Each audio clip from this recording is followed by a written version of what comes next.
Connor Rogers here at the NFL Combine alongside Joshua Perry, and we're joined by pass rush artist R. Mason Thomas, man. Not a lot of guys get after the quarterback like you, and you took a leap this year. How did you do it? Yeah, just doing the little things extra. Yeah. Not too much about it, didn't do anything unusual. Out of pocket, it was just doing the little things extra. I feel like your effort was unusual, though. I mean, I'm watching plays, and I'm watching your pursuit to the sideline. I'm watching your pursuit downfield.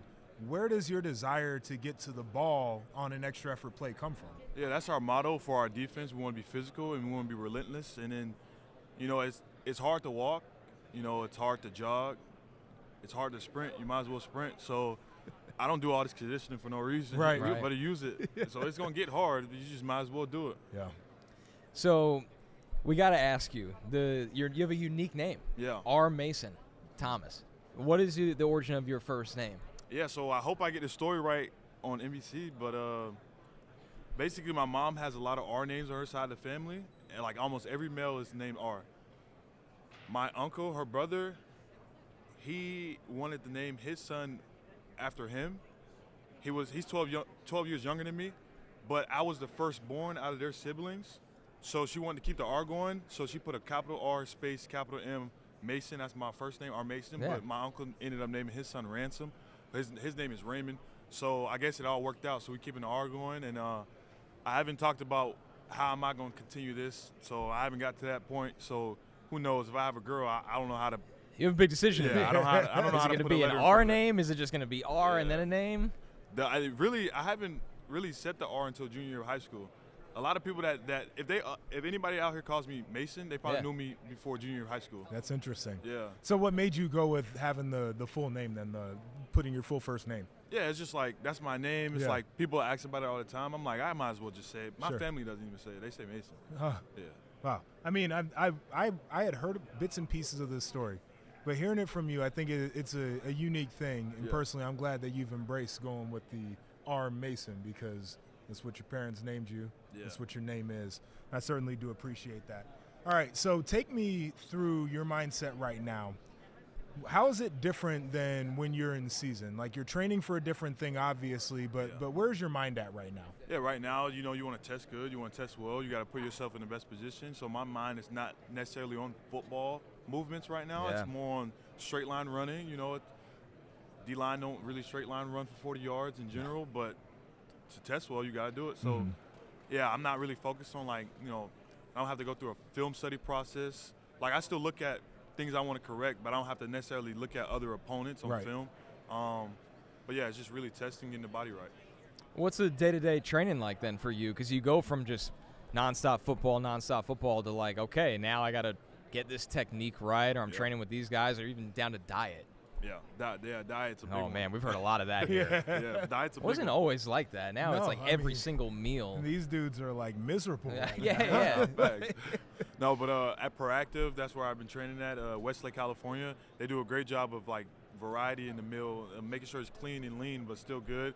But yeah, you just day-to-day schedule. They do a great job of scheduling me. So I had a quad strain before, so it was more recovery in the beginning of my training. So we'll wake up, have breakfast, have recovery. We'll do like BFR or like air boots or anything like that. BFR meaning blood flow restriction. Blood flow restriction. Yeah, and you get the little numbness in your legs, and then the blood. It's crazy, isn't it? Yeah. Or doing exercise on BFR is the worst. Yeah.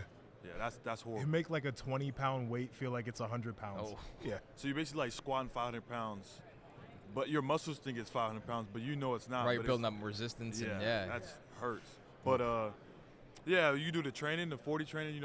I'm not coming off the ball like a pass rusher, so my butt has to be a lot higher. You know how you get your butt down a little bit because your head is a little looking at the ball, you're looking at your man.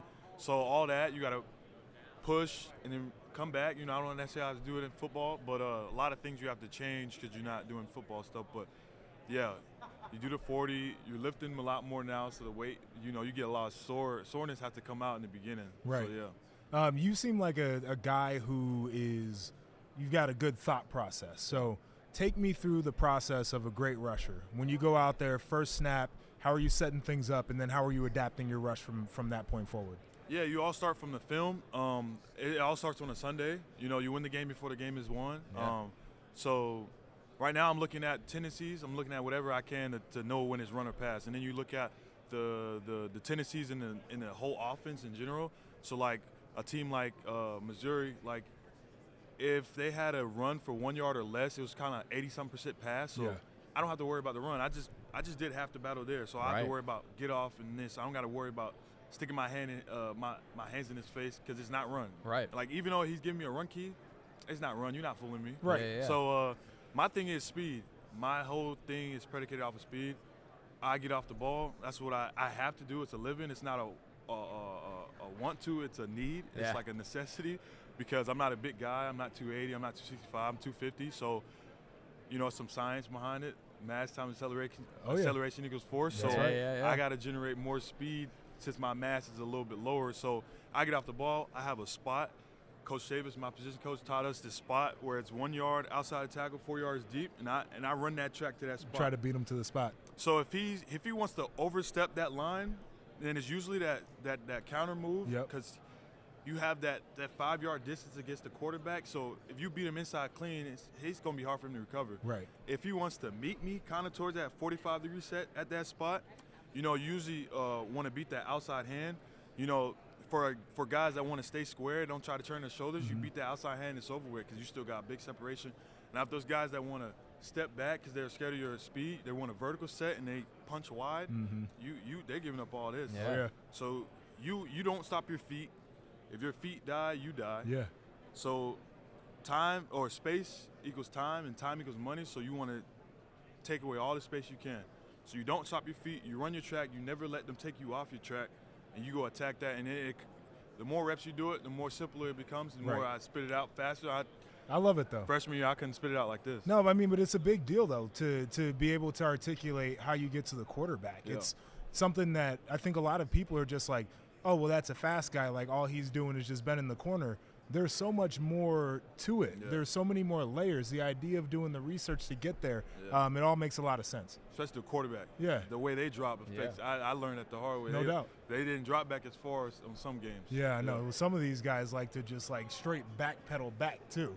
Yeah, it's crazy. This is why I introed him as pass rush artist. Like not anybody else has gotten that, and it's lived up to every bit of the hype so far, the explanations.